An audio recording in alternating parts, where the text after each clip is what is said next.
In Creo 11, alongside our introduction of Sheetmetal Multibody, we have also updated ModelCHECK to include new checks and features to accompany your multibody sheetmetal designs.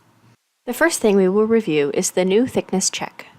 In previous releases, we had checks to make sure the thickness of your sheetmetal part was one of a designated value. Now we can check the thickness values for multiple materials. Here you see that I have an error because the models do not have materials assigned to them yet to check for the thickness value. Adding a series of materials, you can see that when I rerun ModelCHECK, the check can now identify that they are all within the designated thickness value for those materials. Next, we will look at sheetmetal bend tables. You can see that for each of these bodies, we have not defined the bend table. Going into the model's preferences, I will set a bend table for the master part, which is currently linked to body 1 and body 2, but body 3 is unlinked. Rerunning ModelCHECK, we can see that those bodies that have been assigned a bend table are now not flagged as errors in the bend table tab. We will go in now and assign body 3 a bend table and see that that check is passed.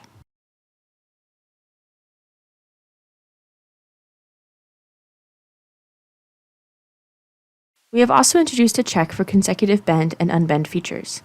You can see here in the model tree that I have flattened out this body and then bent it back up to where it was, a redundant operation.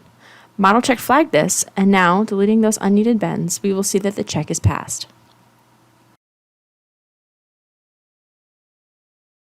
Our last check to look at is the flat pattern feature check.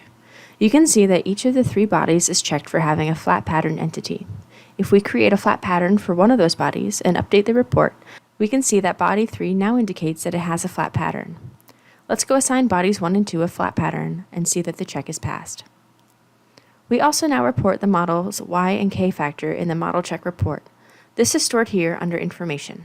These enhancements help you use the best multi-body sheet metal modeling practices and guide you quickly and easily to improved designs.